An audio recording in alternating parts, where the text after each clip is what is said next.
This is Slovenska? You know, it's Slovak. Slovak and Czech, sorry.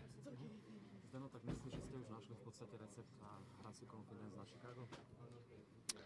Tak každý zápas je iný, ale tak dneska sme hrali s veľkým nasadením a vyhrali sme zápas, takže séria je 2-1 a musíme sa pripraviť na ten ďalší zápas.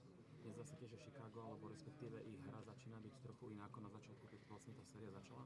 Ja sa teraz momentálne sústredím na to, ako hráme my a nie Chicago, ale snažíme sa hrať našu hru. Jste hrali hodně fyzicky, myslím, že to trošku rozhodilo, měli zbytečné fauly, které vy jste využili? Tak to je vlastne princíp našej hry, hrať taký silovejší hokej. Takže sa len snažíme hrať pod našim nejakým predsazatím. Myslíš, že ta bitka na konci, nebo to pošťuchování se přenese do toho čtvrtého zápasu? To neviem, ale tak to je len súboj pred bránou. A jak jim chyběl hodně Marian Hossa? Tak určite im podľa mňa veľmi chýbal.